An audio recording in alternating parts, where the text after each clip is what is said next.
There's a scene in the movie Multiplicity where Michael Keaton has just returned home and has realized there are now 4 clones of himself. 2, 3,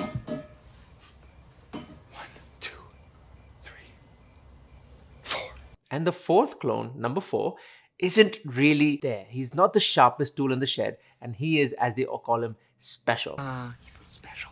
He's fine. He'll be all right. And number 2, his 2nd clone, explains to Michael Keaton and says, when you create a copy of a copy, it's not quite as sharp as the original. And I could not stop laughing because us as business owners tend to do this. We want to create clones of ourselves so that we can be in multiple places at the same time, just like Michael Keaton. And we spend so much effort in training and teaching our team members to email like us, to talk like us, to deliver projects like us. But that's really not what ends up happening. We end up with copies of copies and spend a lot of time fixing issues. In this video, I'm going to share with you how, when, and why you too can create clones of your copies, not surgically, but using something called systems and processes so that you can take a long vacation and not worry about your number 4 messing up. I like pizza. I like it. And make sure you stay till the very end because I'm sharing with you my top tips and tricks that I have learned over the last 5 years of using systems and processes in my business. If you're new to this channel, my name is Dhiren Bhatia and I'm the host of the Elevated Entrepreneur podcast, as well as this YouTube channel where I talk to tech consultants and coaches and I help them elevate mindset, productivity, and systems so that you and I as entrepreneurs can quit the hustle game. Let's get this started. I want to spend a bit of time talking about the why and the where. The why is really important. So why would we want to create systems and processes? If you've ever asked yourself questions like, how do I measure this person's performance? How do I make sure this person's giving the exact same experience just the way I would? Or if you're trying to figure out why clients aren't getting top quality work, then those are some of the reasons we want to create processes and systems. And the first one in that list is consistency. Consistency to make sure that your team is giving out your service just the way you would. Consistency to make sure that your customers are getting the exact same experience every single time. The second reason is measurability. To be able to measure a staff member's performance, we need to have them follow a set of documented processes and systems so we know how effective they are, how efficient they are. And that brings us to number 3, which is freedom. Freedom for you and I as business owners to take a long vacation, to be able to do the things we really want to be doing. And also freedom for our team members to grow, to become better leaders, to move on to other roles in the organization by handing over really good systems and processes to the person that's taking over from them. And now that we've talked about the why, let's talk about the where. There are typically 5 departments in a consulting business or in a coaching business: marketing, sales, delivery or projects, and finally operations. That includes your finance and your HR team. And there isn't really a set formula to where you should start creating systems and processes, but stay tuned. I'm going to tell you how to begin this journey. Now let's talk about the how, because the how is really the most important. Process or processes are a set of steps that need to be repeated every single time that task is done. So if you're finding yourself doing the same thing over and over again, it's time to create that as a process. It could be something as simple as how you email your lead or your prospect, or what do you do when you need to get a project delivered.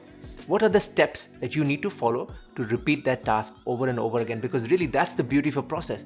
It makes it very easy for your team members to follow, for you to measure, and for you to make sure that you're delivering a consistent experience. The system, on the other hand, is a collection of process or processes and also includes the people that are accountable for that process and also the technology that you're using to deliver that process. So that is the difference between system and process. I'm going to share with you a really cool framework that I've come up with and I use in my business all the time. I call it the 4C framework. And the 4 C's stand for capture, convert, collect, and correct. These 4 C's are going to be really helpful for you to get started on this journey. The first C, which stands for capture, is the place that we all want to begin with. Because most times, a process is something that's in your and my head. As founders, we started this business and we've started to create ways where we do a certain thing, whether it's emailing a customer or prospect, delivering support, that process needs to be captured into some sort of document or a video. It could be as simple as using a tool like Loom, which you can talk to the camera and record yourself speaking and sharing all of that process that's in your mind. Alternatively, you can also create a simple Google Word document, write it out, or even create a flowchart, a swim lane diagram. Doesn't really matter. The idea is to get the process out from your head into a document or a video. The second C, which stands for convert, is now about taking that document, that video or audio that you created, and converting it into a proper document. A document that has a header, a footer, your branding, and make sure actually is something that now has a real identity. You don't necessarily have to do this step. If you have a team member or a VA, just hand over the video, the audio, the flowchart, and get them to convert it into a document for you. And that's really important because now they become the owner of that process. But we'll come back to that just in a bit. The third C, which stands for collect. Once you have a set of documents that have these processes, it's time to collect them and gather them into a proper organizational structure. You could use something as simple as Google Drive and create folders for sales, marketing, finance, HR, project, and then place these set of documents in there. Or you can even use something like Trainual, which is a software online, allows you to put together a really superb way of sharing these processes and systems. Or you can even use something like Zoho. We use Zoho in our organization. Zoho Connect is where we've dumped all of our documents and created folders for our team members to pick up on. Another thing under collect is also the ability to now take those process documents, create a system around it. We call the system document playbooks. Just like the way a soccer coach or a football coach would have a playbook with all the plays in it for his team to follow, we too have a set of playbooks that have all of these different processes and technologies housed into one document that the team can now refer to as a system. The first and the foremost step is to create that process document and then later collect it and gather it and put it under a document called the playbook or the manual. And really the playbook and the manual is just a series of processes, the technologies that are needed to deliver that process, and also the people that are going to deliver that. All of that put together creates the system or the playbook. And the last C in the 4C framework stands for correct. Now that we've created these amazing playbooks with processes and technology and people, we want to be able to spend time on refining these documents over time. We need to be able to make sure these remain up to date. And this is a really key part of the framework because a lot of times we create all of these documents and then we forget to update them. How do we correct these documents? So here's what I would recommend you do. I would set up a monthly or a quarterly meeting with the document owner and talk about the changes that need to be made based on how business has been progressing.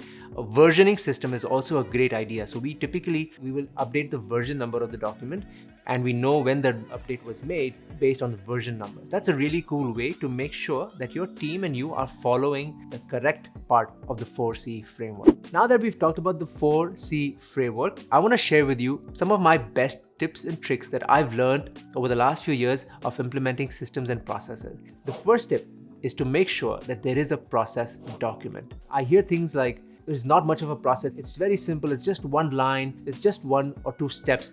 Doesn't matter. The idea is to get it out from your head and into a document. We're not striving for quantity, we're striving for quality. And remember, this document is going to get bigger and better over time. The second tip I want to give you is to make sure that there's an owner assigned to this document. There's someone's name on that document as the ultimate owner, so that it's their job to update this document. Even if you start with putting your name on it, at least make sure that there is a name, make sure you do the updates, and then hand it over to someone when you get someone in that department. And also becomes a big part of the measurability thing we spoke about earlier in this video. If I have an owner for this document, I can make it a KPI, I can make it a measurable thing on how often they update the document, how good the updates are. All of those can be really good parts of measurability. The third tip is choosing where to get this whole idea of process and systems even started. And the easiest thing to do is to start with the area that has the most pain, the one that has the most fires. It's tempting for business owners like us to start creating multiple processes and systems at the same time, and then we lose energy because we're just too bogged down with so many documents and floating all over the place. So the tip here is to choose one area the area where you are finding the most problem. And this can also be done in some ways of gamification. You could pick a theme for the quarter, a theme for the month, or if it's a small team, a theme for the week, and focus on one small area, create the process, create the system document, create the playbook, and then move on to the next one. So resist the temptation to create multiple systems at the same time. Tip number 4 is make sure you schedule a review meeting. So find the owner of that document and make sure that you and that person have a review meeting scheduled in your calendar, whether it's once a month, once a quarter, or once every 6 months. Make sure that that review actually happens, where you go through the document and you talk about the changes that are needed to be made based on how the business has progressed. Tip number 5, if there is an issue, please make sure that you remind your team members to update that document. This is often the most forgotten thing. Typically, we get so bogged down by the issue itself when the client's screaming on the phone, we've messed up, we've not delivered something that we should have, we forget to update that document. But remember, this is the key part of why we want to create this document in the first place. So remember, make sure you update the document when the shit hits the fan. And the last tip that I want to share with you, we tend to adopt a complex process from a mentor or a friend or a business owner who is already running a business because we couldn't come up with our own process. And it's okay to adopt and emulate systems, but we end up adopting a very complicated system and we try to enforce all of the parts of that system. But remember, the tip here is to ensure that you strip that complex process into just what you need at the moment. It's okay if that process and system has many other steps that you don't necessarily need to enforce them in your business, just because your business isn't mature yet, or you just don't need those processes. Just take the ones that you need and you find the ones that are most helpful. So strip away the complexity and take only what you need. Now, if you like this topic, I want you to check out this really cool book. It's called Built to Sell by James Warello, a fellow Canadian, and he goes into great depths of explaining why and how you too can create really good systems and processes in your business.